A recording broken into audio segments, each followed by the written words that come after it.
Bonjour à tous, bienvenue à cette réunion de la communauté M-Tourisme. On reprend un peu le rythme parce que la dernière avait été annulée. Entre-temps, on avait eu un rebond M-touristique qui avait été suivi par beaucoup de monde, donc, voilà, qui avait été très intéressante. Là, on va reprendre la présentation de solutions digitales pour la mobilité et le tourisme. Donc aujourd'hui, premier intervenant, donc, ce sera Frédéric Bossard, président de Palais, CEO de Datamove, qui présentera une application développée par la ville de Rouen, pour la ville de Rouen. Ensuite, Christophe Guillon, directeur de projets innovants chez Orange, qui présentera la solution Fluvision. En troisième intervention, l'équipe Geoffrey qui a gagné le Challenge Jeune Pousse de Télécom Valley, qui présentera le projet qu'ils ont mis en place durant ce challenge. Ensuite, Nathalie Zafra de CSP France qui présentera les solutions de caméras thermographiques pour les acteurs du tourisme. Une courte intervention aussi de Daniel Tilmazian de The Boss Company. Et enfin, ça sera clôturé par Jean-Bernard Titz, co-animateur avec moi de la communauté M-Tourisme, et qui fera un retour en fait sur l'événement rebond M-Touristique. Voilà. Je vais laisser la parole à Frédéric Bossard pour la première intervention.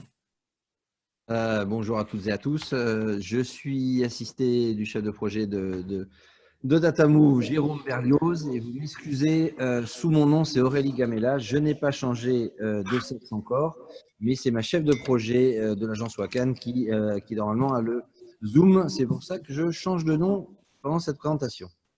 Alors, je vais partager l'écran. Voilà. Voilà. Vous me dites si vous le voyez. Est-ce que c'est bon pour tout le monde? Oui, on voit bien. Oui. Merci, impeccable. Je commence, Jérôme, juste le contexte. Donc, le contexte, en fait, on a… le contexte, déjà, c'est quelque chose qui me tient à cœur et pendant cette relance, en fait, et ce plan qui est mis en place au niveau touristique, je pense qu'il est important de faire travailler et que les locaux soient impliqués sur l'ensemble du tourisme et que les entreprises locales puissent être mises en avant. Et dans cette idée-là, on a Oron, dont je remercie Michel Guillot et Madame le maire et l'ensemble d'équipe de l'Office du tourisme de Rouen de nous avoir fait confiance pour un lancement en fait de l'application qui a eu lieu pour cet hiver. Malheureusement, avec tout ce qui s'est passé, l'application n'a pas eu le lancement qu'il fallait et on a décidé de mettre en place la version été. Et donc, un des cœurs de la communication de la station de Rouen pour cet été sera cette application qui sera l'outil qui permettra d'avoir les informations en temps réel sur la station et surtout les petits événements. Donc, nous, Datamove, on est une start-up qui a quelques années maintenant. On a finalisé, on est en train de finaliser notre recherche et développement. Et on a 2 produits aujourd'hui que je vais vous présenter puisqu'on les a installés sur la station de Rouen. Alors, Oron, vous connaissez, je vais pas redonner la localisation ni la notoriété que peut avoir Oron. Par contre, l'idée, c'était de travailler une application qui complète le site Internet. Bien évidemment, ce n'est pas l'idée de refaire le site Internet en appli, mais de faire une interaction et vous allez voir pourquoi. Le premier produit en fait, qu'on leur a installé, qui s'appelle Minotour, c'est le cœur en fait, de Datamove. C'est notre plateforme qui regroupe en fait, des flux d'informations et qui les traite. Très brièvement, l'idée sur cette zone est que nous avons beaucoup d'acteurs qui font des événements. Et il est très difficile de recueillir tous les événements de tout le monde parce qu'ils ne les remontent pas obligatoirement à l'Office du tourisme, parce qu'ils n'ont pas obligatoirement le temps. Donc, l'idée, c'est d'aller chercher tous ces événements qui sont sur la toile. On les géolocalise, bien évidemment, ils sont autour d'Oron et de Saint-Étienne-de-Tinée. Et puis, on va les dédoublonner dans un premier temps et les classer. Et après les repousser sur cette application. Et donc, on aura tous les événements locaux qui vont apparaître et mis à jour en temps réel, puisque si ces événements sont déplacés ou annulés, automatiquement sur la plateforme, ce sera déplacé ou annulé Et donc, on aura toujours cette vision d'événements à jour. Sur l'application que je vous conseille aussi de télécharger, puisque la version hiver est déjà sur les stores, on trouve également avec notre outil un scan de l'ensemble des acteurs du monde économique, parce qu'on ne peut pas, bien évidemment, mettre en avant la station sans l'ensemble des acteurs économiques, des commerçants, des hôteliers et des restaurateurs qu'il va falloir énormément mettre en avant sur cette période estivale. Et donc, on a mis en place ce premier outil qui fonctionne bien, outil qu'on avait mis en place, je vous le rappelle, déjà sur Saint-Barth, outil qu'on a mis en place aussi sur la station de Valberg, outil qu'on est en train de mettre en place sur différentes stations de sport d'hiver et différents lieux touristiques. Le principe est le suivant, et ce dessin regroupe bien les informations. En haut à gauche, l'ensemble des données sur la toile. Nous, au centre, on les classe avec une notion d'IA, bien évidemment, une base de machine learning où on apprend, et par rapport aux personnes qui vont lancer des recherches sur notre outil, on va pouvoir leur donner des informations qui leur correspondent. Et puis, vous verrez par rapport à notre assistant virtuel qui est Minotour dans 2 secondes. Et puis, en bas, on diffuse sur le site web ou sur les applis ou sur tout support numérique. Et Minotour, c'est ce qu'on a installé et ce qui est en test sur la station d'Oron, et plus qu'un chatbot. Chatbot, vous le connaissez, pour moi, c'est une FAQ, un chatbot, et c'est très bien comme ça. Nous, on a essayé de faire un assistant touristique digital, je pense qu'on y arrive bien, pour promouvoir l'offre touristique d'un territoire, et là, on en a besoin. Donc, par les professionnels, bien évidemment, destinés à qui? Aux touristes, mais également aux citoyens, et j'ai envie de dire au tourisme local qu'il va y avoir sur la station d'Oron. Donc, Minotour va nous permettre, va vous permettre de faire une conversation et de poser un certain nombre de questions. L'hiver, la question la plus fréquente que Oron a par son standard, c'est est-ce que les routes sont ouvertes? Quelle est la hauteur de neige? Nous, avec notre outil, on a répondu à ça de manière automatique pendant tout cet hiver. Cet été, on est en train de travailler justement cet assistant touristique en lui faisant une éducation pour l'été, puisque là, on aura plutôt du VTT, on aura également la météo, on aura également quels sont les commerces et les restaurants ouverts. Donc, Minotour, c'est un outil, plus qu'un chatbot, puisqu'on va puiser dans une base de connaissances dont je vous ai parlé il y a 2 secondes, dans une base de données qui est mise à jour continuellement. Donc, Minotour s'adapte, les réponses s'adaptent par rapport à un instant T, par rapport à un moment M, et donc on va avoir des réponses différentes selon les périodes où vous allez demander des informations. Donc, c'est plus qu'un chatbot et plus qu'une FAQ.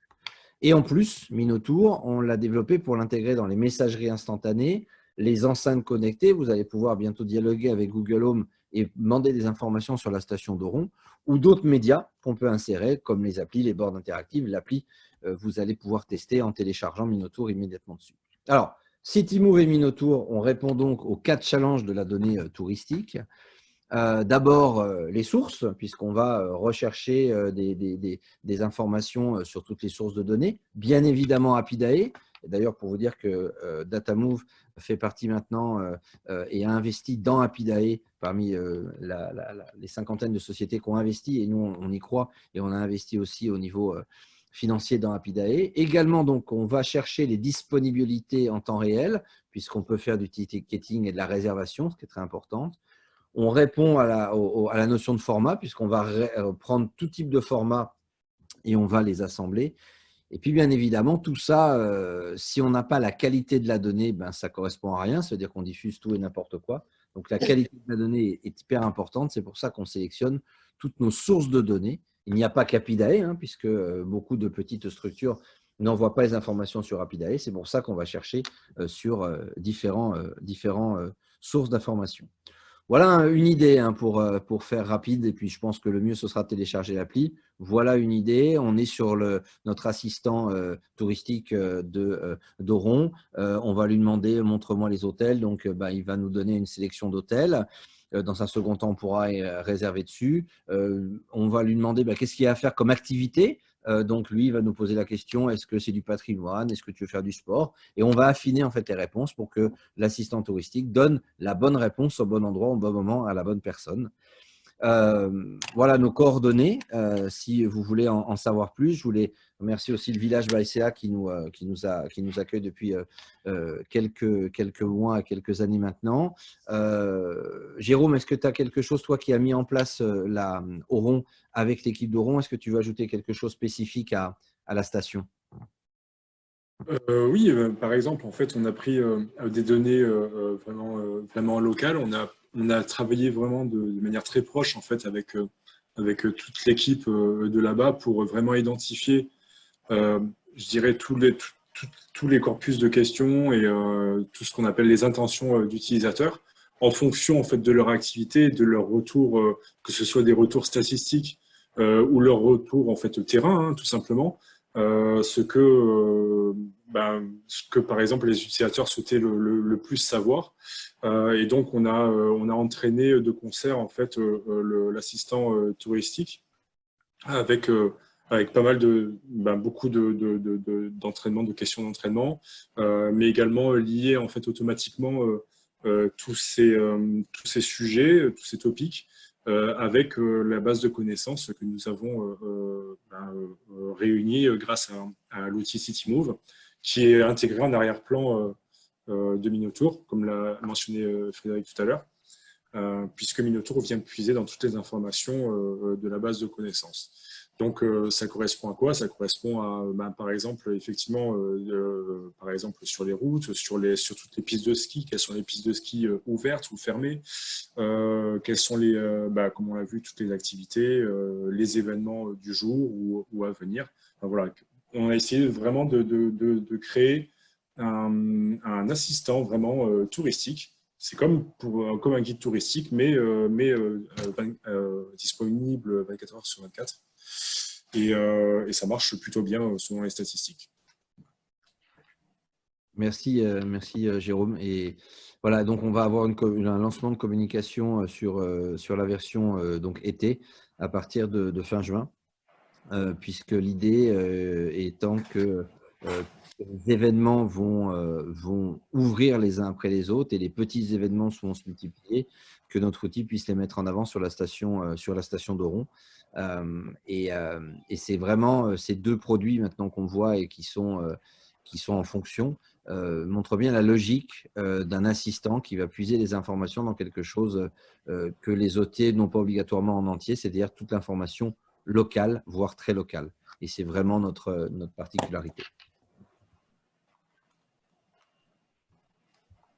J'arrête de partager mon écran. Voilà. Voilà, Romain. On a vraiment préparé, on a préparé dans l'urgence, mais ça a été on a tous été plus ou moins. Merci Frédéric, merci Jérôme. Donc si vous avez des questions, n'hésitez pas à les poser, à vous la question dans le chat. 31, 140. Pour que Jérôme ou Frédéric. 100 et 140. Et c'était le début 172, 31. Ouais, c'est ça. En parallèle. Romain, tu as de la friture sur la ligne. C'est pas moi, c'est pas moi. Les serveurs C'est quelqu'un qui pirate. les serveurs Non, on va continuer donc avec la présentation donc, de Fluvision par Christophe Dion. Ok. Alors, je partage l'écran, sauf que il faut que je choisisse. Mince, je sais pas où choisir ce truc. Je vais vérifier. C'est imprimé ou pas? Est-ce que vous voyez l'écran là? Non. On voit Romain en grand. Ouais, Romain, il est beau là. Ouais, j'annule. Moi, Fluvision. Romain, c'est Fluvision en fait. Voilà. On coupe le son chaque fois, sinon on va entendre des. C'est quoi les serveurs? Alors, non. quand je clique sur partager l'écran, ah oui, je choisis effectivement, c'est bon. Voilà. Ça devrait être bien là ici. Oui, ça va apparaître. Ok. De combien de temps est-ce que je dispose en fait? Vous avez un petit quart d'heure? Un quart d'heure, ok. Donc, alors, je commence avec Fluvision. Donc, Fluvision, il va vous servir après la crise, il va servir aux entités du tourisme pour comprendre et influencer la reprise d'activité touristique. On a compris que la crise était là, mais que le gouvernement et puis les régions s'investissaient et investissaient de l'argent dans la reprise. Donc, il s'agit de choper au mieux la possibilité de prendre. Les prises. Alors, ce serait pas mal de mettre en Mon sourdine. avis. Ouais. Bon. Alors, les territoires, lors de cette sortie de crise, bien sûr, joueront leur rôle. Ils pourront analyser les modifications de comportement des visiteurs qui viendront progressivement, non pas un jour, mais au fil du temps. Ils pourront communiquer et s'organiser pour influencer ce comportement. C'est ainsi qu'un outil comme Fluvision, vous allez l'observer, permet justement d'observer, est un observatoire de la mobilité et vous allez voir à travers quelques exemples d'usage l'apport que peut avoir Fluvision dans l'observation du tourisme et la sortie de crise. Alors, pour information, je donne un élément d'action que Orange a effectué vers les organismes liés à la recherche que sont l'INSERM et qui est l'INSEE également. Et on a fourni donc des résultats de Fluvision, donc de l'observation de la modification de la mobilité suite aux différents événements qui ont eu pour conséquence la mise en confinement des Français. Vous voyez deux cartes. La carte de gauche qui montre en fait en rouge foncé les départements qui ont vu leur population s'accroître suite au confinement. Donc vous voyez que ce sont des départements ruraux, quelques départements en rouge très, très marqués, qui sont des départements ruraux.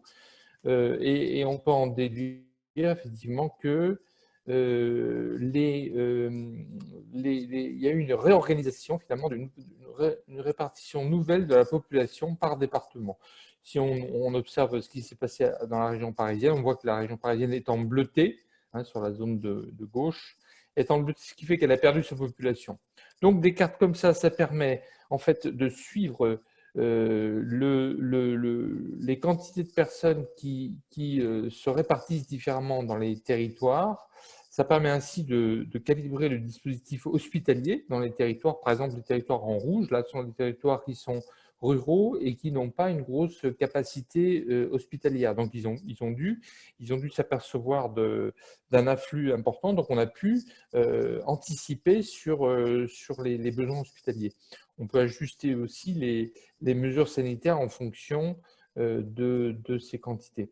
Alors, à droite, ce que vous voyez, c'est en fait que les étrangers ont fui les zones montagneuses des Alpes. On le voit nettement. On a pu, alors ces informations, ils ont fui non seulement les départements des Alpes tels que l'Isère, mais également les Alpes-Maritimes, vous avez remarqué. Donc, tout ça, ce sont des informations, des indicateurs qui montrent que les étrangers sont en fait rentrés chez eux, tout simplement, en principe.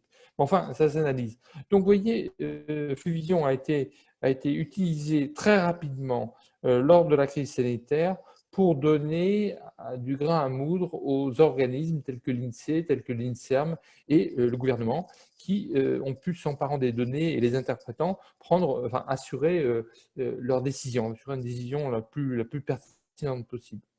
Mais je ne vais pas vous parler indéfiniment du Covid, je vais vous parler plutôt de ce qu'on va faire par la suite dans le domaine du tourisme.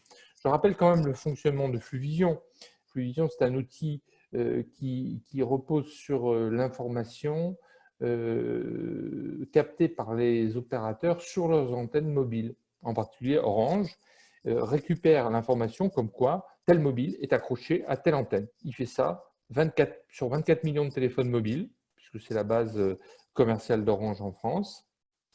Et il fait ça plusieurs fois par jour, plusieurs dizaines de fois par jour, puisque c'est une information de présence de votre téléphone sur une antenne particulière et notifié à chaque fois qu'il y a un envoi de messages, il y a une connexion sur Internet, il y a une resélection du réseau, etc. Il y a un appel ou une réception d'appel ou un envoi d'appel. Donc, il y a une information fraîche qui est disponible, qui est comptabilisée et qui est propagé sur une plateforme de temps réel pour ensuite être fourni aux clients sous forme d'indicateurs. Il s'agit, alors je le rappelle encore une fois, de données anonymisées. Il ne s'agit pas de suivre les personnes individuellement, mais plutôt les comportements de masse. Vous voyez, voilà, donc j'ai fait cette remarque en vert. Dans le cadre de la crise, on livre sur demande gratuitement aux organismes publics, les préfectures, l'INSERM, l'INSEE. Voilà. Alors, une fois qu'on a bien compris le fonctionnement dans sa globalité, on peut passer sur le cas d'une entité, d'une collectivité locale qui voudrait examiner son tourisme, son tourisme, voilà, les personnes qui viennent fréquenter son lieu. D'abord, il s'agit bien sûr de dessiner la zone à étudier. Soit c'est un département, soit c'est un EPCI. Il y a aussi bien sûr la notion d'IRIS qui est très utilisée en France, qui est très pratique pour définir, pour délimiter une zone d'étude. Alors, une fois qu'on a bien étudié, on applique, nous Orange, il applique à cette unité géographique, il applique des indicateurs. Enfin, il va travailler sur des indicateurs. En petit a, vous voyez ces indicateurs qu'on verra tout à l'heure. Donc, je vais pas si je vais m'attarder dessus. Allez-y. La fréquentation intérieure à l'extérieur du site. Bon, ça veut dire qu'on est capable effectivement de voir combien de personnes sont dans une zone géographique, voilà, ou en sortent. Alors, ensuite, il y a l'origine géographique et la provenance des visiteurs. Un visiteur, on saura dire d'où il vient, où il a passé la nuit précédente, et du coup, quand il a visité votre territoire, eh bien, on repère qu'il vient d'ailleurs, qu'il vient d'un autre territoire qu'on peut spécifier. Et puis, on a aussi, si on croise les données téléphoniques avec les données d'un opérateur comme Orange, on peut avoir le profil socio-démographique. D'accord? Donc, on peut savoir si c'est un homme ou une femme, on peut savoir si c'est un CSP, enfin, il y a une typologie qui est mise en place, dont la valeur n'est pas absolue, parce qu'après tout, elle est déformée au fil du temps. N'empêche, l'adresse de facturation, elle est souvent vérifiée. Du coup, on peut savoir en fonction de l'adresse de facturation, on déduit un profil socio-démographique. Ensuite, on a cette notion de segmentation en petit b, soit par visiteur français, soit par visiteur étranger. Enfin, on a notre mode de restitution qui est soit des fichiers Excel CSV, soit, je vous montrerai tout à l'heure, des résultats sur Microsoft Power BI. Et puis, bien sûr, ce qui compte pour l'utilisateur, c'est plutôt les bénéfices qu'il va en tirer. Ces bénéfices sont de plusieurs natures. Il va pouvoir optimiser les ressources et les infrastructures sur son territoire. Il va pouvoir développer des offres de services en fonction de la typologie des visiteurs. Il va pouvoir améliorer sa communication, c'est-à-dire savoir précisément quels sont ses visiteurs, donc communiquer exactement sur les bons chiffres. Il va pouvoir éventuellement maximiser ses investissements et animer la reconquête touristique. Alors, je ne vais pas, du coup, puisque j'ai qu'un quart d'heure, je vais aller assez rapidement. Donc, il y a 4 verticales métiers. Je vais m'intéresser plutôt à la partie tourisme. Je vais donner des éléments de réflexion. On a fait l'étude sur la zone d'Aix-en-Provence et voici ce qu'on en tire globalement. Alors déjà, on est sur Power BI là. En petit a, vous avez la sélection du nombre de jours. En petit b, vous avez la sélection du nombre de jours de la semaine d'observation. Là, j'ai choisi de prendre tous les jours de la semaine. Catégorie de visiteurs, je n'ai rien choisi, ça veut dire qu'en fait, le système il choisit par défaut tout. Et puis la durée, ça veut dire la durée de présence, j'ai choisi à plus de 3 heures. Autrement dit, je peux sélectionner les visites sur la zone choisie, c'est-à-dire Aix-en-Provence dans ce cas-là, qui ont duré plus de 3 heures. Et ce que je vois en petit e, c'est qu'il y a, en gros, la barre bleue, c'est 41 000 visiteurs français sont apparus en moyenne les lundis. C'est les lundis. Pas d'affolement. Si je regarde les étrangers, il n'y en a que 3 kilos étrangers, 3 000 étrangers qui sont venus les lundis. Vous voyez ce genre d'information qui peut être intéressante pour prendre des décisions. Alors, maintenant, et la zone d'analyse, c'est toujours la zone d'Aix-Centre-Ville. Voilà. Donc, voyez, je vous familiarise avec le Power BI au passage, parce qu'on va utiliser ce même outil. dans un autre élément de fréquentation. Ici, vous voyez en petit b, j'ai choisi, ah oui, petit a, c'est la zone la durée. En petit b, vous voyez que j'ai choisi les étrangers. En petit c, donc, j'ai mon calcul d'étrangers. Je vois que finalement, les entrées de mes étrangers sur X, eh bien, elle est d'environ 1400 personnes. Et puis, à quelle heure elle a lieu? Il a lieu, ce pic en C, il a lieu plutôt vers 11h, 11h30. Autrement dit, il y a un pic à 11h30. Bon, voilà, moi, j'aurais imaginé un pic plus tôt, mais bon, voilà, c'est comme ça. Les étrangers arrivent tard sur la zone d'X quand ils viennent. Donc, vous voyez ce genre d'outils. Alors voilà, en petit d, ce qu'on voit aussi, c'est que la zone. Alors, ça, c'est une barre jaune en petit d. Une barre jaune, ça veut dire des sorties de la zone d'X. Autrement dit, il y a un pic vers 17h30 en sortie de la zone d'X. Bon, voilà, c'est une information qui peut me permettre de comprendre comment fonctionne mon territoire. Ici, ce que je verrai dans cette nouvelle diapo, c'est le désordre lié au confinement. Entre le 6 mars et le 1er avril, je vais observer que si je m'intéresse par exemple aux étrangers américains, il y en avait environ 459 que j'ai repérés à Aix le 6 mars, hein, et ça représentait la population la plus importante d'étrangers, et voilà, 13%. Quand je me reporte sur le tableau de droite, je m'aperçois que si je m'intéresse encore aux Américains, ils ont passé en 5e, 6e ou 7e position. Il n'y en a plus qu'une trentaine. Vous voyez, donc l'effet du confinement.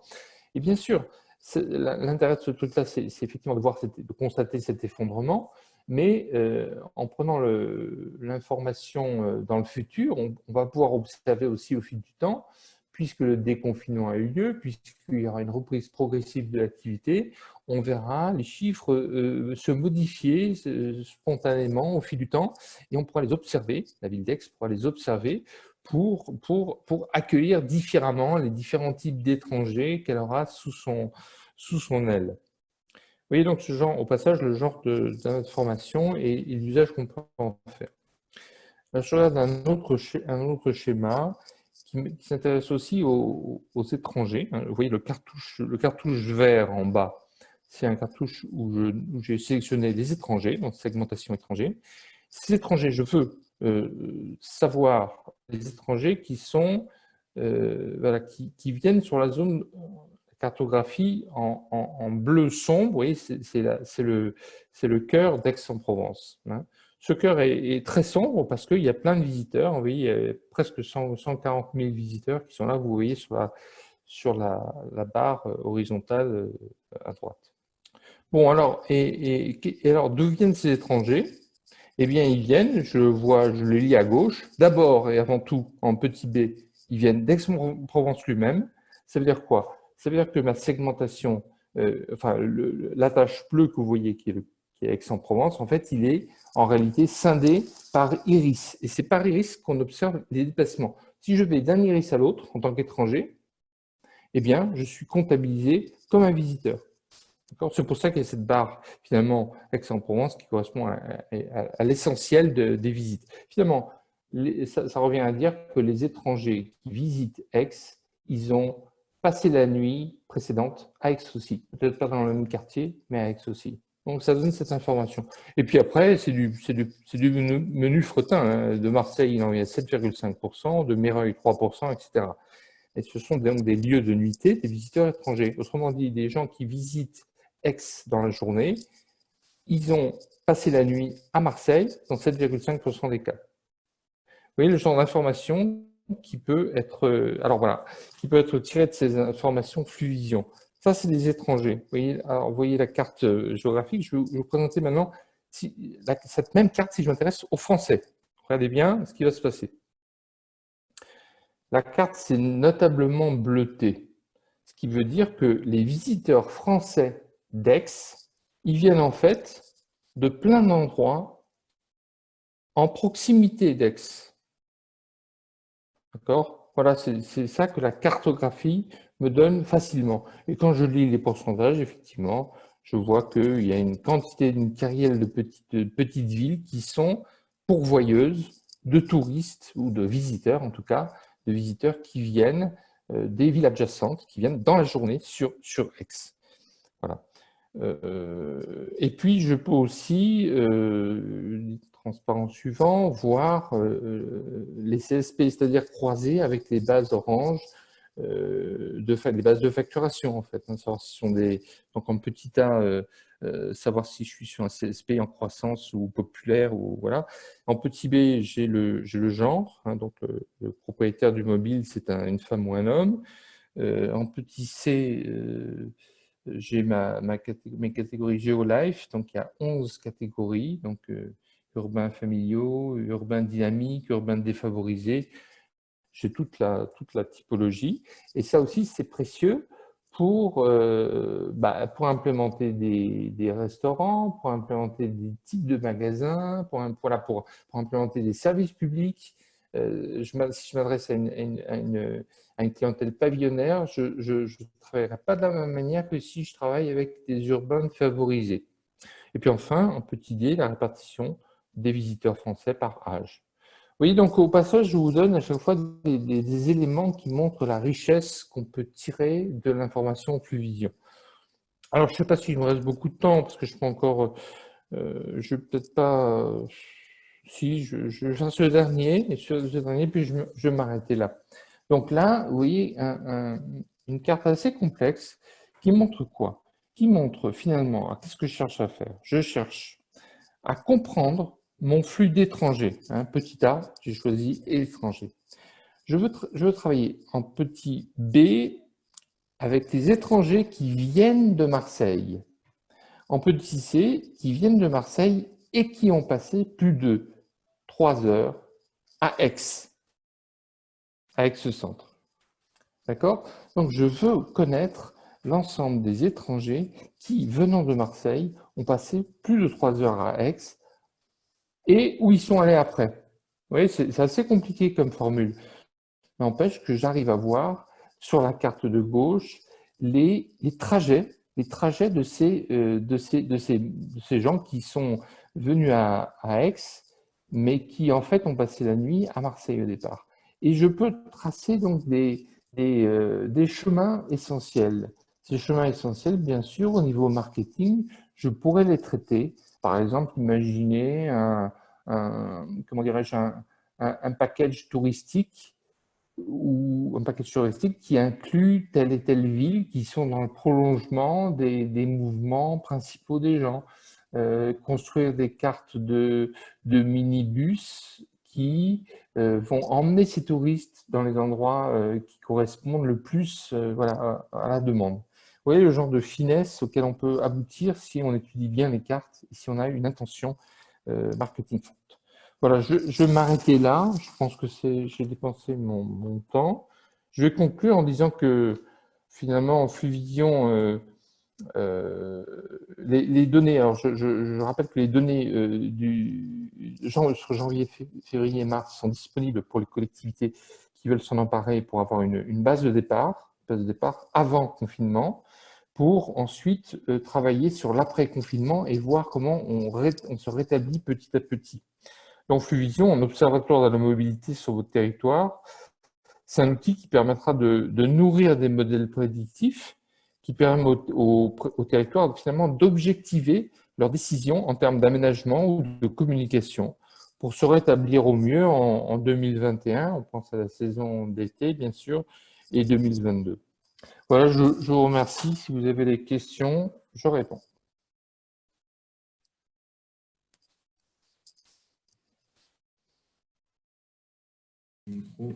Merci Christophe. Moi j'avais une question au niveau de ces données-là. En fait, elles sont accessibles. Alors de ce que j'ai compris, c'est donc s'il y a un accès payant, malgré le fait que ce soit accessible gratuitement pour l'instant à certaines institutions. N'importe qui en fait peut accéder à ces données et travailler avec ces données. N'importe quel client peut avoir accès aux données Fluvision s'il les a commandées. Ok. Et les clients sont souvent des collectivités locales ou des organismes de transport hein, de responsabilité de transport, ou même des entreprises qui veulent savoir, par exemple, à quel moment ouvrir au mieux ces magasins en centre-ville. Par exemple, je suis une banque, j'ai plein d'agences et je veux savoir à quel moment je dois avoir mes heures d'ouverture. Eh bien, je fais une analyse pour vérifier que le trafic dans les rues piétonnes est essentiellement… il y a beaucoup de trafic, par exemple, entre midi et 1 heure. Il y a un gros trafic alors que je ne l'imaginais pas. C'est peut-être le moment de garder mes agences commerciales ouvertes entre midi et 1 heure. Donc, il peut y avoir aussi un accès aux informations par les entités privées. Je vais répondre également, Christophe, si tu permets, pour être un peu plus précis là-dessus. Premièrement, merci beaucoup, Christophe, pour cette présentation bien dédiée au secteur du tourisme, avec l'exemple vraiment intéressant de Aix-Marseille. Par rapport à ce produit, Fluvision, qui a été créé sur la Côte d'Azur, également avec le CRT, pas mal de collectivités nous ont fait confiance. On peut citer, parce qu'il y a des déclinaisons sur les stations de ski, donc Oron et Valberg, on a été amené à travailler avec eux sur ce sujet-là.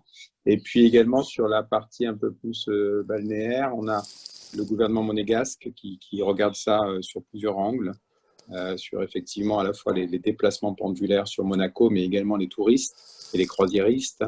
On a également le Palais des Festivals de Cannes qui a regardé ça. Et cette année, on avait également l'Office de tourisme de Nice qui voulait regarder les gros événements de type Ironman, tous les gros événements sans billetterie. Donc au niveau collectivité, effectivement, on a pas mal de clients. Et c'est vrai que cette année, elle est un peu particulière compte tenu de ce que vous savez sur l'industrie touristique. Et donc, on a souhaité refaire le point avec le CRT, justement sur qu'ils aient une bonne vision de ce qui peut se passer en termes de modification des comportements ou modification en tout cas de la provenance des touristes. Donc, bien entendu, là, après, on est dans une démarche commerciale. Donc, si des collectivités ou des offices de tourisme sont intéressés, on a des gens spécialisés sur ce sujet-là. Et c'est quand même un produit qui est déployé partout en France avec beaucoup d'expérience maintenant. Il y a des questions qui arrivent. Je ne sais pas si vous les voyez dans le chat. On vous demande est-ce que l'utilisateur final du téléphone, le client Orange en l'occurrence, sait que ces données sont utilisées à des fins marketing? Donc, je vous laisse répondre si vous avez des… J'aimerais bien avoir une reprécision de la question. Ça me semble… Je n'arrive pas à comprendre l'objectif. Alors, la question, elle est relativement simple, en fait. Le fond du sujet, c'est que c'est validé effectivement par la CNIL et c'est totalement anonyme. Donc, en fait, on n'utilise pas aucune donnée personnelle des utilisateurs, en réalité. C'est vraiment une vision statistique des éléments. Donc, en fait, en réalité, on ne peut jamais retracer ce que fait un utilisateur. On suit simplement la population, une population globalement. Et c'est anonymisé, ça veut dire que Christophe a dû le mentionner. On ne peut pas, par exemple, prendre des échantillons inférieurs à 25 personnes. Parce que si on était dans ce cas-là, on ne pourrait pas, quelque part, on pourrait revenir à la personne et à l'individu. Donc, globalement, non, voilà la réponse. Merci, Franck. On a une autre question. Est-ce que nos institutionnels du 06 vous ont sollicité de livrer un plan marketing? Est-ce que nos institutionnels du 06 ont livré un plan marketing? Vous ont sollicité pour délivrer un plan marketing? Alors, c'est là où effectivement, ce que je disais tout à l'heure était dans le cadre présent. Aujourd'hui, le CRT était à l'initiative de ce projet. Donc, dans la vision effectivement de l'attractivité du territoire et des plans marketing qu'il pourrait avoir, ce que vous avez compris, en fait, c'est que les données qu'on donne, il faut quelqu'un après qui les analyse et qui se pose des questions. L'exemple de Christophe à la fin était particulièrement intéressant au sens où on peut définir, par exemple, demain, admettons que ce soit une situation normale, on pourrait dire combien de Russes, par exemple, qui ont fait le jazz à Nice, le jazz à Juin et les Nuits du Sud. Cet exemple-là, derrière, ça peut décliner un plan marketing sur Nice, territoire de jazz. Nice, la Côte d'Azur, territoire de jazz et de musique. Donc ça peut être une question qu'on peut avoir. Là-dessus, c'est effectivement avoir les bons interlocuteurs qui travaillent là-dessus. Donc pour nous, c'est le CRT en priorité. Après, Nice a travaillé par exemple sur l'Ironman. Ils voulaient connaître mieux qui venait, quel type de population, combien de temps il restait sur l'Ironman. C'était le projet de cette année. Valberg a fait la même démarche. Donc on considère qu'il y a des plans touristiques à chaque échelle suivant les niveaux de responsabilité. Je sais que Marseille, on en parlait Christophe, il y a pas mal de choses qui sont faites à ce niveau-là, je pense, avec Bouches-du-Rhône Tourisme. Oui, Bouches-du-Rhône est très en pointe sur tous ces sujets, sachant qu'ils essayent effectivement. C'est à Bouches-du-Rhône Tourisme, en même temps que le CRT de Nice, c'est vrai, mais Bouches-du-Rhône Tourisme a été à l'initiative du prototypage de Fluvision. En fait, c'était dès 2012 et 2013 ensuite pour la capitale européenne de la culture à Marseille. Mais dès 2012, on a prototypé les premiers services. Et depuis, ils cherchent à conserver l'espèce d'avance technologique, si j'ose dire, s'ils aiment bien être au parfum des derniers produits. Mais bon, donc ces informations sont effectivement, comme le disait Franck, elles sont nues au départ, et après, il faut vraiment se pencher sur l'analyse. Hein, c'est ça qui est important, et voir la prédiction, hein, nourrir des modèles de prédiction. Et voilà. Donc on est à votre disposition, à la disposition des acteurs du tourisme, des collectivités locales pour les aider à trouver un bon angle, vu qu'on a une certaine expérience, trouver un bon angle pour utiliser ces données et se poser des questions. On peut les aider à faire des premiers pas. Ok. Merci Christophe, merci Franck pour aussi le petit résumé. Donc merci à tous les deux pour la présentation. Donc, on a répondu à quelques questions. On va passer donc maintenant à qui a gagné le Challenge Jeune Pousse de la Télécom Valley, et donc à Gabriel qui a une vidéo à nous présenter sur son projet, enfin sur leur projet. Tout à fait. Bonjour à tous et merci tout d'abord à Télécom Valley de nous donner la possibilité de présenter ce projet. Donc il s'appelle Geoffrey et c'est un assistant de gestion virtuelle pour les professionnels de la restauration. Voilà. Donc je lance le partage d'écran. Marie, n'hésite pas à me dire s'il y a un souci avec le son notamment. On écoute, je te dis.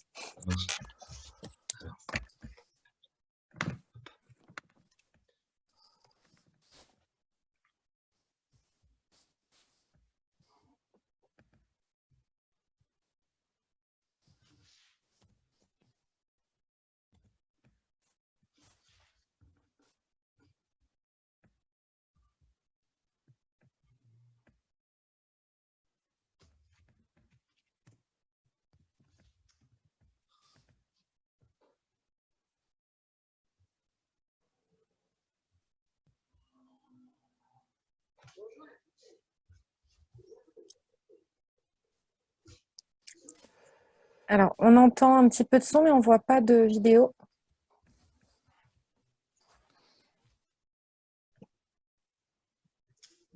Ok.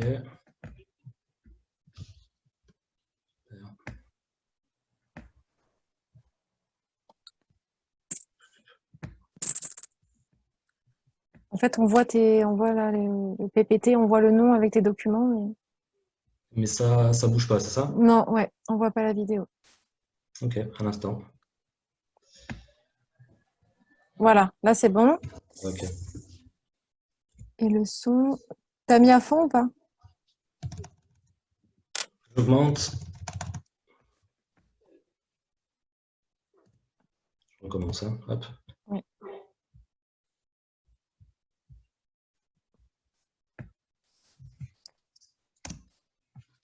Alors, on n'entend pas. Hein. Allez, je refais la manip. Excusez-moi. Hop.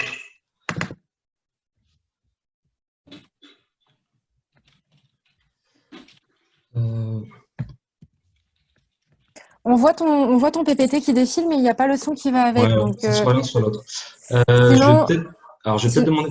Mélina, je ne sais pas si elle est dans le coin. Elle avait fait la manip la dernière fois et je pense qu'elle va pouvoir lancer. Alors, Mélina, elle est là. On va lui. Je ne sais pas si elle nous entend.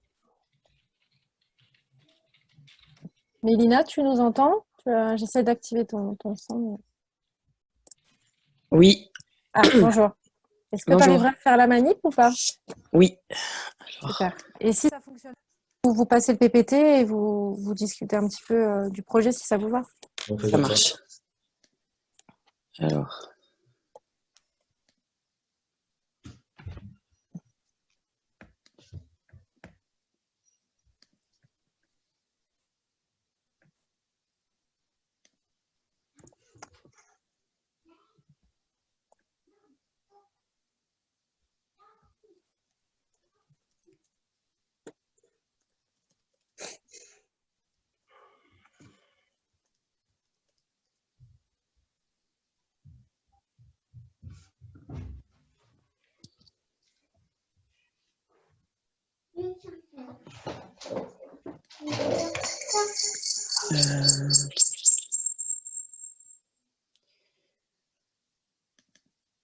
Tu vois le bouton partage d'écran, Mélina, ou... Juste, j'essaie de trouver le fichier. D'accord.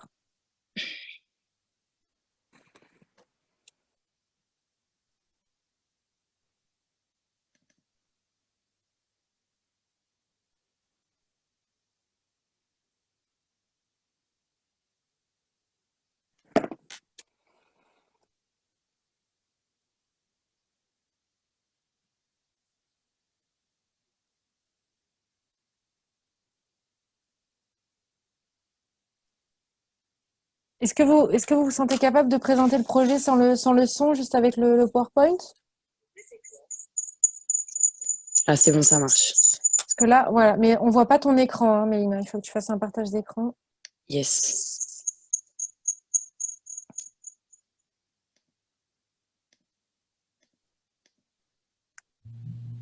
Alors, le partage d'écran, faut que je le fasse où? Alors, normalement, il est dans ton En bas. bandeau. En bas, il y a marqué partager l'écran avec une petite icône et une flèche verte. J'espère que tu le vois. Non, je l'ai pas. Tu l'as pas?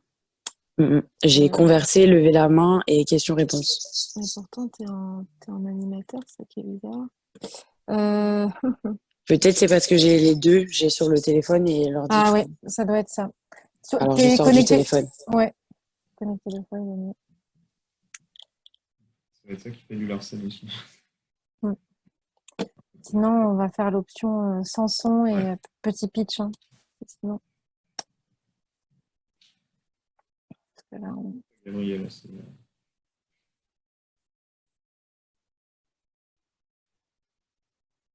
Alors, Mélina, elle est là, je vois.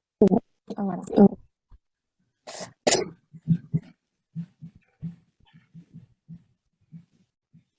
Bonjour à toutes et à tous. Nous avons le plaisir de vous présenter notre projet Geoffrey.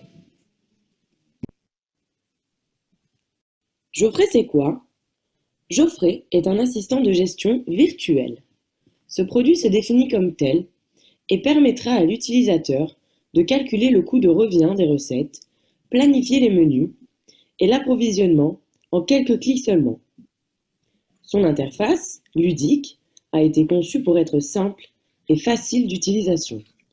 La plateforme sera téléchargeable sur iOS et Android et disponible sur différents supports, mobiles et tablettes.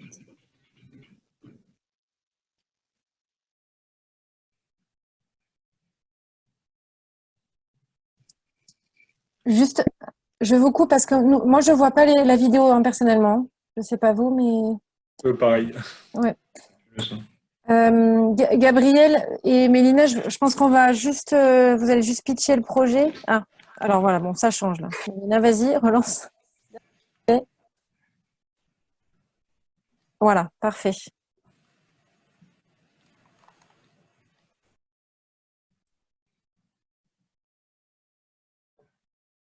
Alors, on n'a pas le son. Ouais, il n'y a pas le son. On avait le son avant, mais pas là. Le produit se définit comme tel. Bah, c'est bon. Parfait. C'est bon. Calculer le coût de revient des recettes, planifier les menus et l'approvisionnement en quelques clics seulement. Son interface, ludique, a été conçue pour être simple et facile d'utilisation. La plateforme sera téléchargeable sur iOS et Android et disponible sur différents supports, mobiles et tablettes. L'équipe est composée de 4 personnes. Mélina, elle est âgée de 24 ans et est étudiante en 2e année de Master Management de l'hôtellerie internationale. Mélina est très ambitieuse et a déjà plusieurs années d'expérience dans le secteur de la restauration. C'est elle qui porte ce projet. Ensuite, Mathieu. Il est le développeur informatique de l'équipe. Âgé de 22 ans, il est diplômé de l'Université de technologie de Troyes en tant qu'ingénieur-développeur. Actuellement embauché chez Air France, il possède la connaissance et les qualités nécessaires au développement de l'application. Ses compétences sont essentielles à la concrétisation de ce projet ambitieux. Thibaut, il est le financier de l'équipe. Âgé de 25 ans, il est diplômé d'un Master 2 en direction financière et contrôle de gestion et est actuellement en Master 2 Management de l'hôtellerie internationale, dans le but d'obtenir un double diplôme. Thibaut dispose de solides compétences en contrôle de gestion ainsi que de nombreuses expériences en restauration. Il est là pour contrôler et assurer la viabilité ainsi que la rentabilité du projet Geoffrey. Enfin, Gabriel, moi-même, je suis le commercial de l'équipe. Je suis âgé de 35 ans et dispose d'une expérience professionnelle internationale de plus de 10 ans dans le secteur de l'hôtellerie-restauration. J'ai travaillé pour de grands groupes comme Accor ou Radisson et ai pu acquérir des compétences en développement commercial, en marketing, ainsi qu'en management d'équipe, entre autres. Je suis également en Master 2 Management de l'hôtellerie internationale, dans le cadre d'une reprise d'études. Alors d'où vient l'idée de ce projet? Eh bien, elle vient de Jean-Marc Taïeb, un professionnel de la restauration doté de plus de 15 ans d'expérience en cost control. C'est lui qui nous a exposé en premier les nombreuses difficultés rencontrées par les restaurateurs en termes d'organisation de travail, d'approvisionnement et de contrôle des coûts matières. Nous avons depuis rencontré de nombreux autres professionnels du secteur, qui nous ont tous, sans exception, confirmé les besoins rencontrés à ce niveau, à savoir gestion des coûts, gaspillage et pertes, contrôle de gestion, gestion des approvisionnements, définition de l'offre et planification et lisibilité à terme de l'activité. Autant de questions que se posent chaque jour de nombreux professionnels de la restauration et auxquelles la plateforme Geoffrey tente de répondre de la manière la plus simple et la plus efficace. Nous allons maintenant entrer dans l'application et explorer ses différentes fonctionnalités. Voici l'écran d'accueil de l'application. À partir de celui-ci, l'utilisateur sélectionne l'onglet « Plat du jour ». Il choisit dans la bibliothèque « Recettes » les plats qu'il décide de servir pour la semaine suivante. Pour chaque jour de la semaine, il renseigne la quantité de couverts estimée. Il les valide avec les commandes en cliquant sur les deux onglets en bas de page à droite. Après validation, c'est la commande de la semaine qui s'affiche sur l'écran, classée par famille de produits. L'utilisateur pourra ensuite imprimer ses commandes, format papier ou format électronique, et faire ses achats lui-même ou adresser un mail à son fournisseur. C'est une procédure simple qui ne prendra que quelques minutes. En plus du temps gagné, la réduction des pertes et du gaspillage sera importante. C'est entre 10 et 15% du coût marchandise annuel qui sera alors économisé. Nous allons maintenant vous parler de l'insertion d'un plat à la carte et de la détermination du prix de vente. L'application propose une très large bibliothèque produits classée par famille et article. Prenons l'exemple suivant. Le restaurateur cherche à proposer un plat aux accents exotiques. Il décide de se servir de l'ananas comme produit de base. Il lui suffit d'entrer dans la famille produits, de sélectionner fruits et légumes, de choisir et cliquer sur ananas. À ce moment-là, toutes les recettes qui contiennent ce fruit lui seront alors proposées. L'utilisateur choisit le magret de canard à l'ananas. L'application lui proposera la fiche technique du plat ainsi que son prix de revient. Il renseignera le coefficient multiplicateur qu'il souhaite appliquer et son prix de vente carte TTC sera alors déterminé automatiquement. Le restaurateur est certain de réaliser la marge nécessaire à la rentabilité du plat. Il pourra également prévoir ses approvisionnements pour ce plat en renseignant le nombre de couverts qu'il estime réaliser sur une période donnée, 3 à 4 jours en moyenne. Dans la gestion de la carte, nous allons maintenant cliquer sur « Recettes ». Nous entrons alors dans la bibliothèque « Recettes » de l'application. L'utilisateur peut alors parcourir chacune des rubriques pour constituer sa carte. Il pourra, comme dans l'exemple précédent, sélectionner ses différentes propositions, avoir les fiches techniques correspondantes et ainsi déterminer ses prix de vente, tout comme un contrôleur de gestion l'aurait fait. Dans la construction du projet, nous avons bien entendu étudié le marché, et notamment les différents types de restaurants susceptibles d'être intéressés par notre application. À l'origine, le projet Geoffrey se tournait principalement vers les petites structures, les petits restaurants indépendants, où trop souvent, le chef est aussi manager, gestionnaire et chef d'entreprise. Notre objectif est toujours d'aider ces restaurateurs qui se retrouvent trop souvent en difficulté, Mais au fil des rencontres et des échanges, nous avons été convaincus que Geoffrey pouvait également atteindre d'autres cibles. Du petit restaurant traditionnel au grand gastro, en passant par les brasseries, les cafétérias, les restaurants à thème, mais aussi la restauration collective à caractère social, Geoffrey ne se donne aucune limite. Concernant la concurrence, il n'y a à l'heure actuelle pas de véritable concurrent direct. Il existe, il est vrai, des systèmes de gestion de caisse, tels Micros ou Pointex, mais ces logiciels sont orientés vente et chiffre d'affaires principalement. Les quelques modules d'assistant de gestion qui y sont intégrés sont mal configurés et très peu exploités. Enfin, le paramétrage de ces logiciels est long et fastidieux, et les coûts sont très importants. Plusieurs milliers d'euros, voire dizaines de milliers d'euros par an par établissement. Quant au modèle économique, 2 formes d'abonnement sont proposées. Bien entendu, avant toute souscription, l'utilisateur bénéficiera d'un essai gratuit d'une durée de 30 jours. La première offre commerciale, coûtant 49 € par mois, comprend une base de données recettes avec les fiches techniques, une base de données articles tarifés de type mercurial avec des tarifs moyens constatés, un mode de calcul des besoins en approvisionnement marchandises qui sont liés aux prévisions de vente, un module de calcul des prix de revient, une base de données fournisseurs régionaux et un module de gestion de cartes. Quant à la seconde offre, elle comprend l'ensemble des éléments de l'offre de base, plus un accès à un grand nombre de tutoriels en ligne, plus le menu Engineering, qui est la gestion marketing des ventes cartes, et enfin un module de gestion des effectifs, planning et coûts. Alors, où en sommes-nous à l'heure actuelle?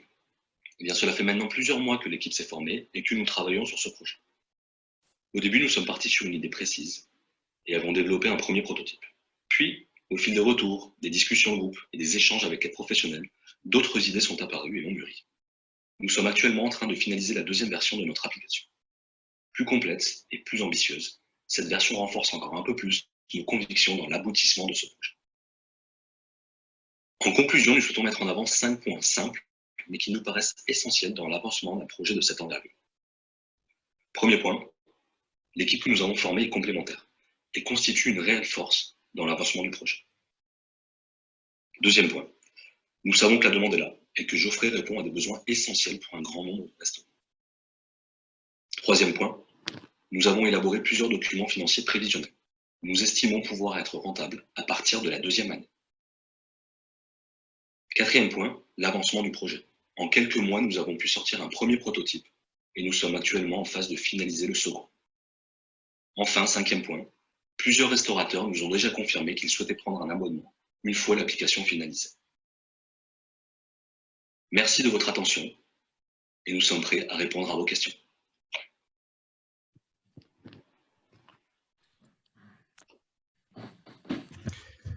Mélina, donc pour la présentation, je vous laisse rajouter quelques mots si vous voulez suite à cette présentation, pour faire peut-être un point là où vous en êtes suite au challenge. Merci de votre attention et désolé pour le lancement un peu poussif. Un point, c'est vrai que, Mélina, tu rajouteras toi aussi quelque chose si tu veux dire. C'est vrai qu'on a été un petit peu en stand-by et pris de court par les événements et on regarde, on va dire, attentivement de voir ce qui va se passer, notamment sur ce secteur de la restauration qui malheureusement devrait être fortement impacté. Maintenant, ça ne change en rien à ce que propose Geoffrey. Au contraire, je pense que plus que jamais, les restaurateurs, les petits restaurateurs vont avoir besoin d'un outil comme le nôtre pour gérer les coûts et aller de l'avant et pouvoir un peu pérenniser leur entreprise.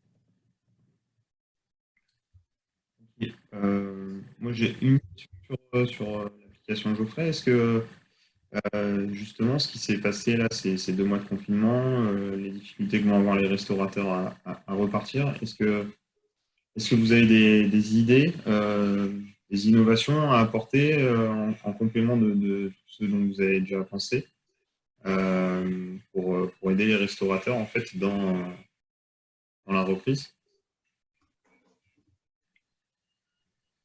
Mélina, tu veux répondre ou...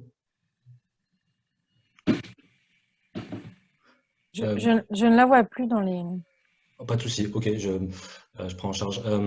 Non, l'idée, c'est d'apporter un maximum d'outils aux restaurateurs.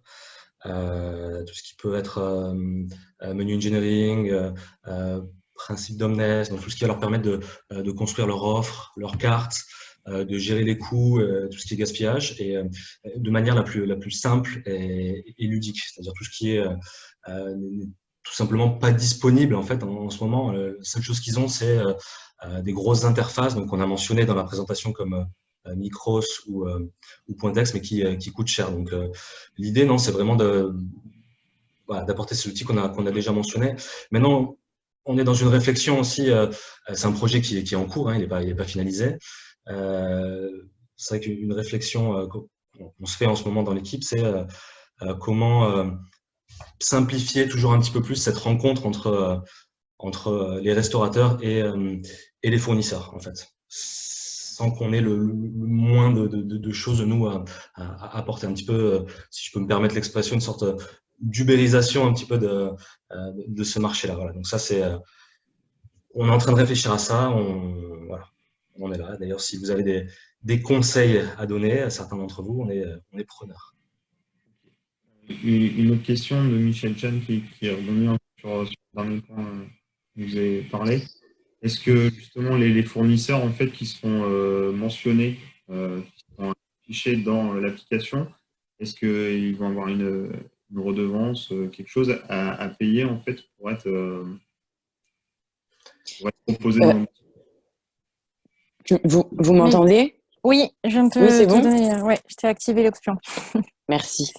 Alors, pour les fournisseurs, ceux que l'utilisateur va rentrer, c'est les fournisseurs avec lesquels il travaille. C'est ses fournisseurs à lui. Donc, pour ça, non. Après, c'est prévu qu'il y ait un espace publicitaire où justement, il y a des fournisseurs qui pourront mettre en avant des promotions s'ils en ont et qui pourront payer pour apparaître dans la liste des fournisseurs, oui. Merci. Merci à tous les deux donc, pour la présentation. Merci à vous. Merci à vous. Merci. Que votre projet se développe et que vous contribuez un peu à la relance du secteur qui est en difficulté et qui va avoir du mal à repartir. Je vais donner la parole à Nathalie Lafra de CSP France donc, pour présenter leur solution. D'accord. Nathalie. Bonjour à tous.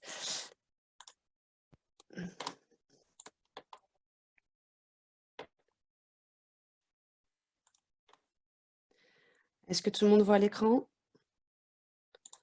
Oui. Super. C'est bon.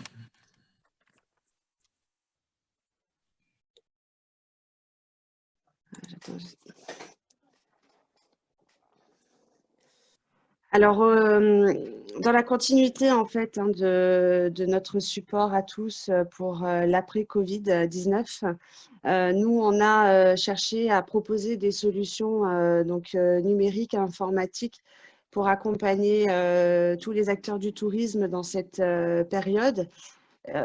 Et là, comme vous le savez, aujourd'hui,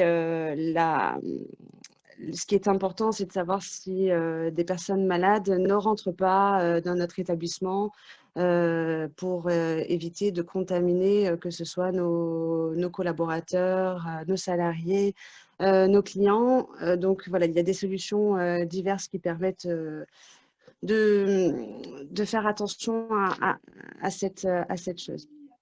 Je vous ferai passer, si vous voulez, le PDF de mon PowerPoint sur lequel apparaissent certaines informations et l'ensemble des services qu'on peut vous apporter pour apporter notre soutien. Donc, juste pour vous faire une petite présentation rapide, moi je suis d'origine hôtelière, j'ai fait tout mon cursus dans l'hôtellerie, j'ai géré un hôtel pendant 7 ans à Saint-Paul-de-Vence et je me suis tournée vers le métier du numérique pour apporter justement mon expérience avec mon prestataire informatique. Voilà, on reviendra après sur les différentes solutions qu'on peut proposer dans le cadre de CSP France. Et je fais également partie des membres du bureau du School Club Côte d'Azur. Pour ceux qui connaissent, on en a certains d'ailleurs qui sont connectés et qui en font partie aussi. Et c'est une association en fait qui permet de porter un soutien et de faire des affaires entre amis, mais vraiment liées au tourisme. Donc, on va rentrer dans le vif du sujet rapidement avec la solution de caméra thermographique. Donc, le but est simple, c'est installer une caméra, il y a plusieurs modèles, soit à l'entrée d'un établissement, à l'entrée d'un hall de réception, entrée de boutique, entrée de centre commercial, ou même à l'entrée de personnel pour ceux qui ont une grosse structure. Et automatiquement, en fait, quand une personne passe devant, il y a la température en fait qui est prise par cette caméra, et si la température atteint un niveau qui n'est pas normal, on va dire, qui dépasse les 37,8 degrés par exemple, vous recevez une notification sur un ordinateur qui vous alertera, et à ce moment-là, vous pouvez aller voir la personne en question et recontrôler manuellement sa température. C'est très simple d'utilisation, c'est très rapide. Après, il y a différents modèles, donc si vous êtes intéressé, je pourrais vous faire une démonstration, vous en parler un peu plus en détail. Et c'est applicable en fait dans toutes les grosses structures, dans les entrées, dans les écoles, dans les bureaux, les hôpitaux. Voilà, ça s'applique un peu dans tous les corps de métier. Et le principe est simple, c'est-à-dire qu'on fait une délimitation pour qu'il y ait un passage que tout le monde emprunte les uns derrière les autres. De toute façon, il y a des distances de sécurité à respecter, et automatiquement, il passe devant le champ de la caméra qui prend la température au niveau du front. Ça le détecte automatiquement. C'est très rapide, ça prend 2 secondes le temps du passage. Même quand on est pressé dans les halls de gare, etc., quand on passe. Même à l'aéroport, quand on passe sous un portique, il y a ces solutions-là qui sont mises en place, et c'est très rapide. Donc voilà 3 différents types de caméras. Donc il y a celle de gauche, c'est un totem prêt à utiliser. On a juste à l'installer par exemple dans les entrées de personnel, où on peut éventuellement le relier au système des ressources humaines. C'est-à-dire que les personnes passent devant, ils pointent en même temps. Ça fait le système de pointage à l'arrivée, et quand on repart éventuellement aussi. Et ça permet d'avoir la température du salarié. C'est-à-dire que si le salarié, comme on le voit sur la photo en bas à gauche, a une température qui paraît assez élevée, ça nous alerte, et la personne qui est en charge de la sécurité sanitaire dans l'établissement peut venir et du coup contrôler manuellement la température. Comme ça, au moins, ça permet une sécurité autant pour les salariés que pour les clients. Le but, c'est tout simplement de rassurer la clientèle et les salariés, parce qu'il y en a qui ont peur de cette situation, ou de contaminer leurs proches. Donc, parce que souvent, on est entouré de personnes qui sont assez faibles, donc c'est important. Et par rapport aux mesures sanitaires pour les clients et pour les salariés, il faut juste informer par des panneaux d'affichage et leur dire, voilà, c'est pour la sécurité de tout le monde. Donc, pour éviter les contaminations, c'est intéressant. Et je fais le suivi en fait par rapport à cet aspect d'information. On couple en fait cette solution-là avec la solution de push marketing via le Wi-Fi. On a quasiment tous maintenant du Wi-Fi dans nos établissements, quels qu'ils soient, et on peut en profiter en fait pour diffuser des messages d'information, des promotions, ou juste dire attention, vous allez rentrer dans une zone où vous allez avoir la température qui va être prise directement par une caméra. Ça reste anonyme, hein, c'est juste une prise de température. Donc tout ça, nous, on le propose et on peut coupler toutes ces solutions. Donc là, le but, c'est vraiment avec le signal Wi-Fi, quand on voit que le client arrive dans une section où, par exemple, il y a un restaurant avec une offre spéciale, il va recevoir cette information directement. Dans la partie hôtelière, on a aussi toutes les solutions numériques avec l'affichage dynamique et les écrans avec affichage personnalisé dans les chambres sur lesquels on remonte en fait toutes les informations qu'on a sur notre Room Directory. Ça évite donc tout ce qui est papier, tout ce qui est impression et pareil, sur ce genre de solution, on personnalise vraiment toutes les informations et on l'adapte en fonction des services qui sont proposés et c'est paramétrable 100%. C'est très, très simple. Le but, c'est d'informer les clients, par exemple, qui sont dans leur chambre, que vous inquiétez pas, il y a des solutions de mesures sanitaires qui sont mises en place pour justement vous permettre d'être en sécurité et vous rassurer pendant votre séjour sur la côte. La même chose là, donc là, c'est des exemples de totems ou d'écrans d'affichage qu'on peut mettre dans les salons, dans les halls d'accueil pour diffuser toujours pareil ces informations-là. Et comme nous, on est vraiment prestataire informatique et web marketing, on se positionne vraiment comme un interlocuteur unique et guichet unique pour l'ensemble des besoins que les hôteliers, les restaurateurs et autres acteurs du tourisme peuvent avoir besoin. Donc, je vous ai fait un petit topo très rapide. Au niveau informatique, on va faire de la maintenance, de l'infogérance sur toutes les installations techniques. On s'occupe aussi de la sauvegarde de la sécurité, installer toute une connexion Wi-Fi. On fournit également le réseau Internet ou téléphonie avec les abonnements en fonction de vos besoins, des capacités. Donc, on en a cité tout à l'heure la télévision numérique avec la vidéo sur demande et le réseau interne. Après, il y a la partie web marketing avec la création de sites internet sur mesure, du référencement naturel et commercial. Ensuite, on propose de faire la création de contenu rédactionnel, visuel. Voilà, on propose vraiment un panel assez large pour justement vous permettre de proposer des solutions à vos clients et les garder. Parce que le but, c'est en amont de les attirer dans votre établissement, ensuite de sauvegarder leur satisfaction pendant la durée de leur séjour et ensuite maintenir le contact avec eux pour qu'ils puissent revenir séjourner dans notre belle région. Là, vous avez un listing restreint des clients de longue date qui nous font confiance. Donc, je pense que la plupart d'entre vous les connaissent.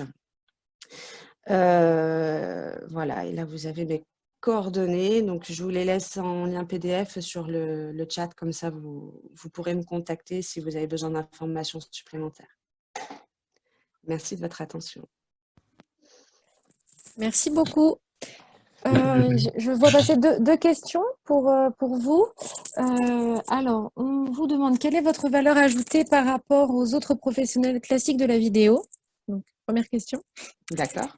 Alors, pour répondre à cette question, tout simplement, nous, on est vraiment spécialisé dans le tourisme, l'hôtellerie.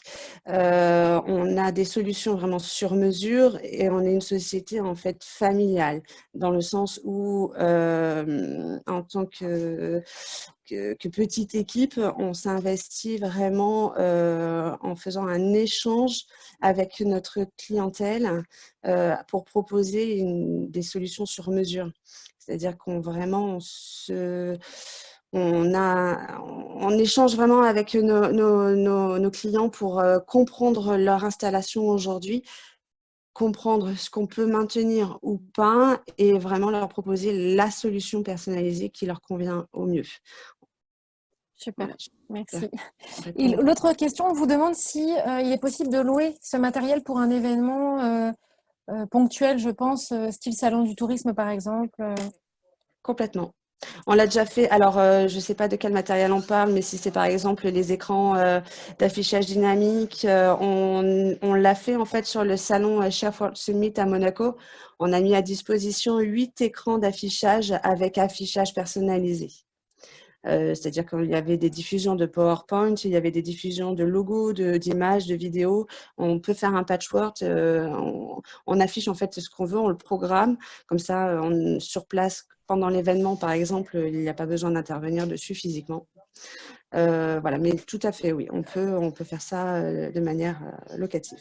Oui, la personne précise du matériel pour la prise de température.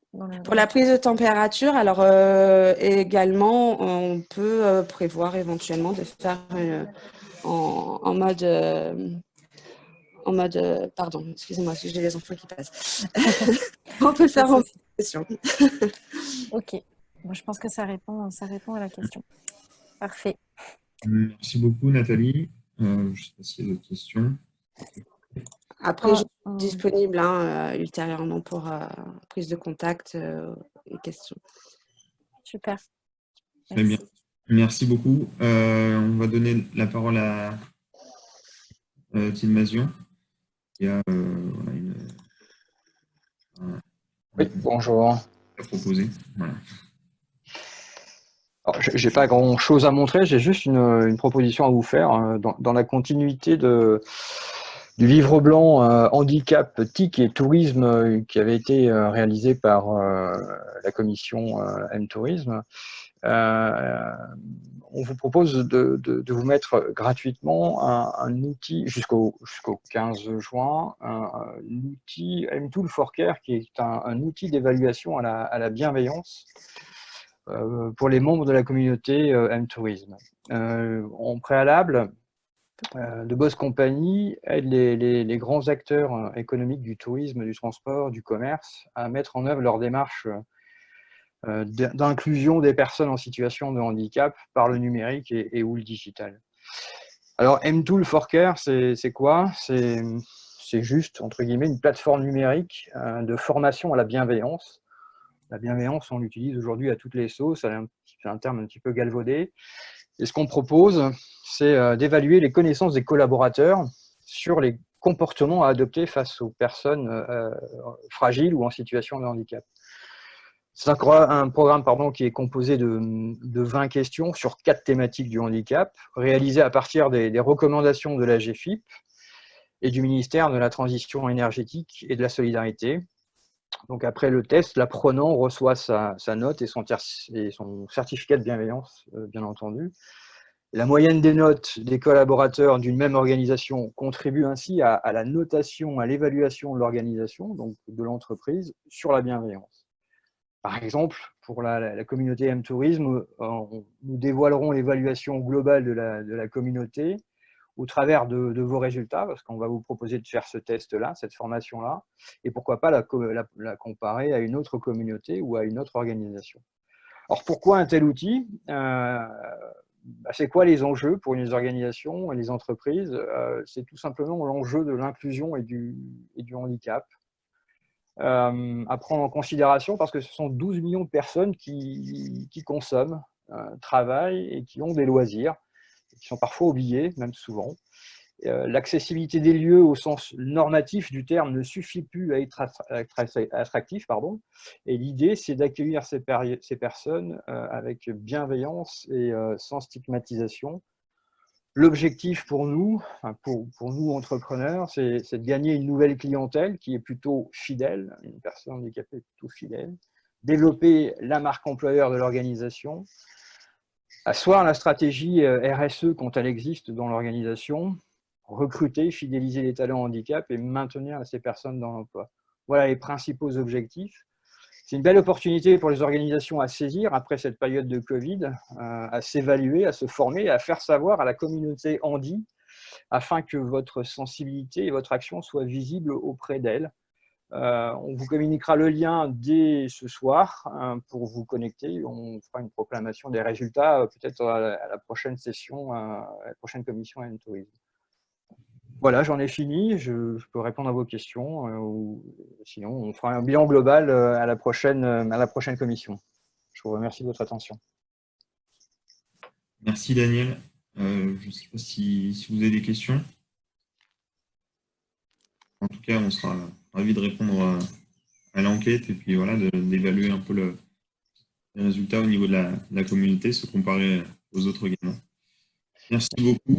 On va conclure donc avec Jean-Bernard qui va pouvoir faire un retour en fait sur l'événement Rebond M touristique qu'on a animé le mois dernier, destiné aux professionnels du tourisme et aux institutionnels du tourisme. Donc voilà, Jean-Bernard, je te donne la parole. Ok. Merci Romain. Oui, un rapide retour sur cette communauté, cette réunion qu'on a eue en webinaire le 28 avril dernier. Nous avons voulu privilégier, non pas les solutions technologiques, mais privilégier le besoin que pouvaient avoir les professionnels du tourisme dans le numérique. C'est pour ça qu'on a appelé ça le rebond M touristique. On a eu deux partenariats avec la région Sud, avec le CRT Côte d'Azur France, avec la Chambre de commerce et d'industrie pour ce Côte d'Azur Event, la Fédération régionale du tourisme et Nathalie de Cole. Donc, il y a une très large audience avec les différents partenaires.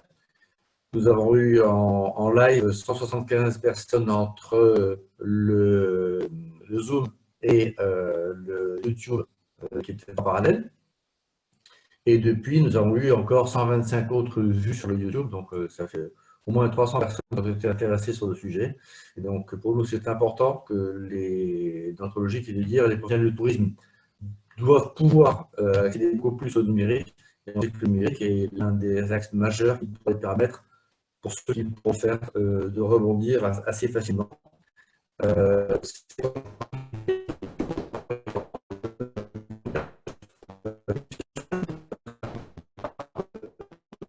Jean-Bernard, on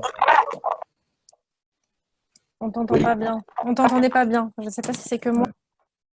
Ça a coupé, non. C'était tout lâché depuis une dizaine de secondes. Ouais. Non plus, j'entends plus là.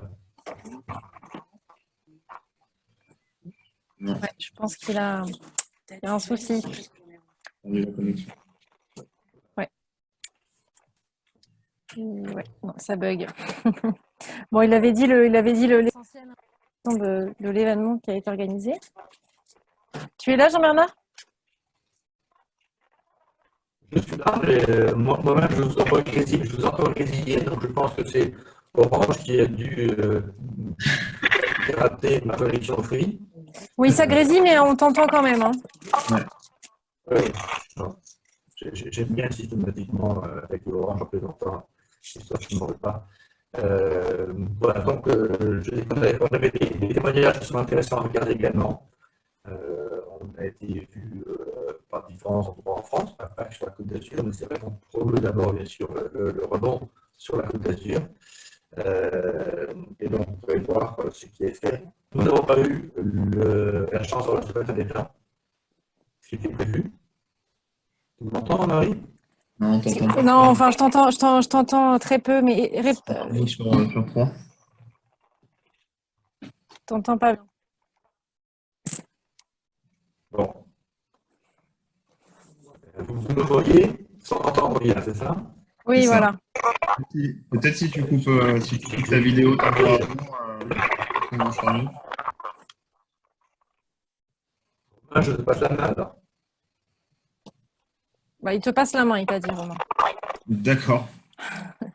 Moi, Jean-Bernard, tu avais déjà dit voilà, le principal sur cet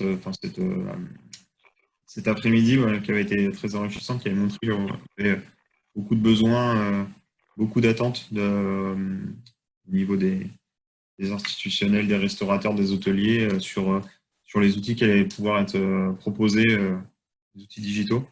Numériques pour les accompagner en fait dans cette reprise.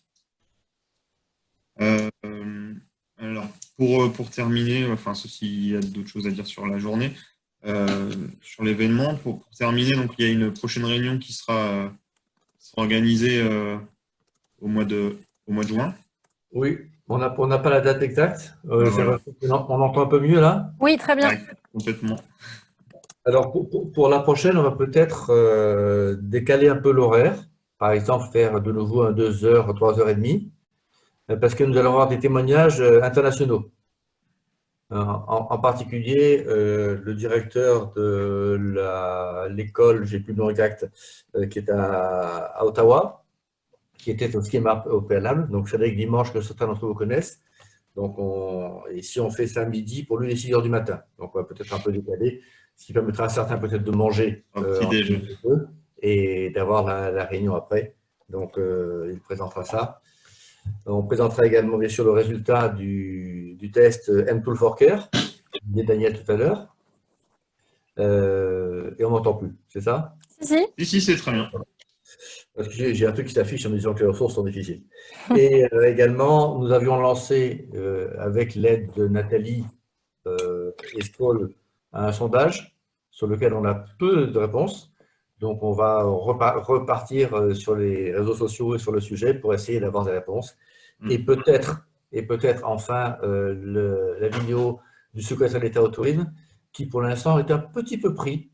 Hein, il y a quelques éléments, tout ce qui a été annoncé. Donc, son chef de cabinet a du mal à pouvoir le coincer pour la vidéo, mais normalement, nous devrions avoir cette vidéo sur la vision de notre ministre du Tourisme, secrétaire d'État, pardon, de l'importance du numérique pour le tourisme.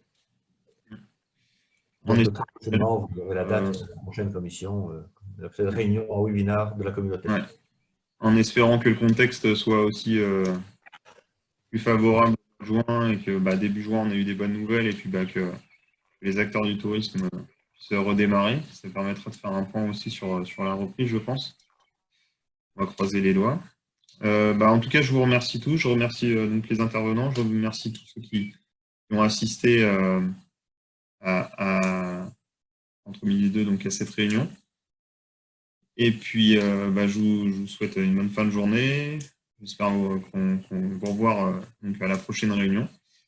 Et puis, n'hésitez pas à nous contacter si vous avez des questions. Si aussi certaines personnes veulent intervenir, n'hésitez pas à nous solliciter pour qu'on puisse vous ajouter lors des prochaines réunions. Merci à tous et puis bon après-midi. Merci. Au revoir. Bon appétit. Merci. Merci. Au revoir. Au revoir. Au revoir. Oui, merci.